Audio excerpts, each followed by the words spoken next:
So I really don't want to address sensitive topics and ठीक है educational purpose के हिसाब से I am telling you okay.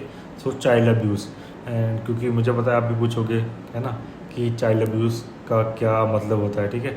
And जो मैंने रीड करा उसका यही लिखा था कि ठीक है the planets wanted to teach you certain lessons and this happened I don't know why. जो मैंने पढ़ा है ओवर द ईयर्स में आपको बता रहा हूँ। सो चाइल्ड अब्यूज़ एक चार्ट में कैसे देखते हैं एंड उसके लिए सी नक्षत्र गेम बहुत ज़्यादा इंपॉर्टेंट है ठीक है। केवल प्लेसमेंट से वो चीज़ नहीं पता लगेगी एंड मैं आपको भी समझाता हूँ नक्षत्र डिग्री वगैरह कैसे देखते हैं एंड इन डिटेल मैंने नक्षत्र के ऊपर ये वीडियोस बना रखी हैं, अगर आप जाकर देखोगे समझाता हूँ ठीक है। Okay so let me show you, मैंने अभी अभी बनाया है ये है ना।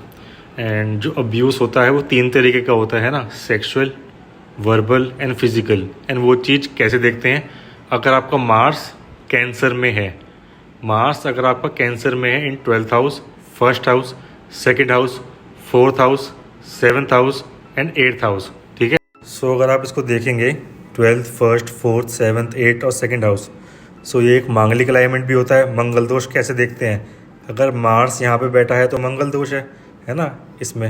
एंड साउथ इंडियन चार्ट के अकॉर्डिंग इसमें भी माना जाता है कि मार्स अगर यहाँ पे है तो इंसान मांगलिक है। तो यही मार्स अगर कैंसर में है इन हाउस में तो वो चाइल्ड अब्यूज़ का अलाइनमेंट है। लेकिन आप मेरी डिटेल में बात सुनना अभी ठीक है। सो अगर मार्स कैंसर में है सर्टन डिग्री और नक्षत्र में, अभी बताऊंगा कौन से। अगर 12th हाउस में है तो वो अब्यूज़ होता है, फिजिकल अब्यूज़।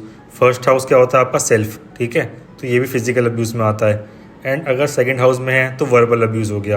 ये 4th हाउस आपका मदर का होता है, तो ठीक है किसी किसी की जो मदर भी हैं वो अच्छी नहीं होती हैं तो abuse by mother anyhow. 7th house आपका मैरिज का होता है एंड बेसिकली ये हाउस ऑफ सेक्स भी होता है, पब्लिक डीलिंग भी होता है एंड सेक्स भी होता है, तो ये भी हो गया आपका। सो 7th हाउस से हम देखेंगे सेक्सुअल अब्यूज़ है ना। और 8th हाउस क्या होता है, सेक्सुअल अब्यूज़ का बहुत ज़्यादा सीवियर ठीक है।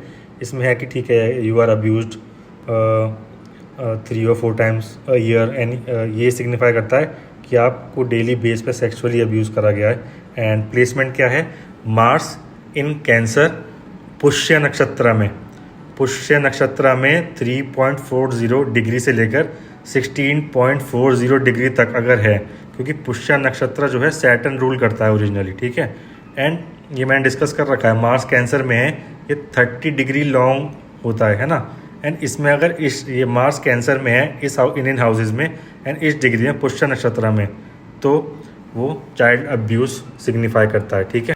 तो सेकंड सिनेरियो, अगर मार्स, मून या राहु इन तीनों में से कोई भी लीब्रा में बैठा हुआ है स्वाति नक्षत्र में 6 डिग्री से लेकर 20 डिग्री के बीच में ठीक है, क्योंकि लीब्रा को ओरिजिनली वीनस रूल करता है लेकिन राहु भी है वहाँ पे ठीक है ना। एंड थर्ड सिनेरियो हो गया आपका मार्स, मून या राहु अनुराधा नक्षत्र में स्कॉर्पियो में 3 से 16 डिग्री के बीच में ठीक है। अब इसमें ये सिचुएशन है कि अगर मार्स अकेला है तो जो मैंने बताया है अब्यूज़ वो वैसे ही देखेंगे हम, बट अगर उसके साथ राहु भी है तो बहुत ज़्यादा सीवियर हो जाएगा।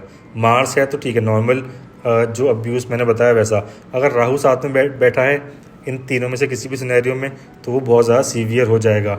एंड अगर मून भी बैठा है साथ में, अगर ये तीनों बैठे हैं एंड ये सिनेरियो सारा बन रहा है तो वो बहुत ज़्यादा जो है मेंटल इश्यूज़ भी देगा। ओके सो मार्स अगर कैंसर में है सर्टन डिग्रीज और जो मैंने अलाइनमेंट्स बताए हैं वो एक अब्यूज़ सिग्निफाई करता है, कैसे कैसे वो आप देख लें। देन सेकंड सिनेरियो में अगर मार्स के साथ राहु बैठा हुआ है तो उस चीज़ को बहुत ज़्यादा बढ़ा देता है ठीक है। देन अगर मून उसके अंदर आ जाता है ठीक है तो आपका माइंड जो है लाइफ टाइम के लिए इफेक्ट हो गया, आपका माइंड लाइफ टाइम के लिए इफेक्टेड हो गया। एंड सी सर्टन पीपल होते हैं कि उनका ठीक है कि उनके साथ ऐसा कुछ सिचुएशन हुई है but they come out of it, उसके बाद वो उस चीज़ के अगेंस्ट खड़े होते हैं, लोगों की हेल्प करते हैं, लोगों को बचाते हैं एंड एनजीओ खोल लेते हैं कि सर्टन थिंग्स हैपेंड, हम औरों के साथ नहीं होने देंगे। बट अगर राहु है ना, मार्स और मून इस सिचुएशन में आके फंस जाते हैं तो वो माइंड को ऐसा डिस्टर्ब कर देते हैं कि जो माइंड है, माइंड डिस्टर्ब हो गया एंड जो पर्सन है वो ऑपोजिट चला गया, मतलब कि ही बिकम्स अ रेपिस्ट है ना। एंड गलत काम करने शुरू कर दिए कि ठीक है ओके मेरे साथ हुआ था, अब मैं औरों के साथ करूँगा या करूँगी, ठीक है। मैं जेंडर की बात नहीं करता हूँ, I just read the chart. तो मेरे साथ ऐसा सा हुआ, देन अब औरों के साथ ऐसा होना चाहिए, एंड वो माइंड को बहुत ज़्यादा डिस्टर्ब कर देता है। एंड या these things can happen. And okay, in detail अगर आप रीड करेंगे एंड तो बहुत नक्षत्र में अगर आप जाएंगे, पदा वगैरह में जाएंगे, डिग्रीज में जाएंगे, सो आप बहुत कुछ जो है देख सकते हैं एक पर्सन की लाइफ के बारे में। एंड मैं वो एक्सपर्ट नहीं हूँ, ठीक है। मैंने ऐसे लोग देखे हैं जो देखते ही सारी चीज़ें बता देते हैं, है ना। I am just a learner just like you. I just love to study and I just share what I study and I just share the notes and knowledge I have accumulated over the years. Okay, so yeah, that was my quick video on child abuse.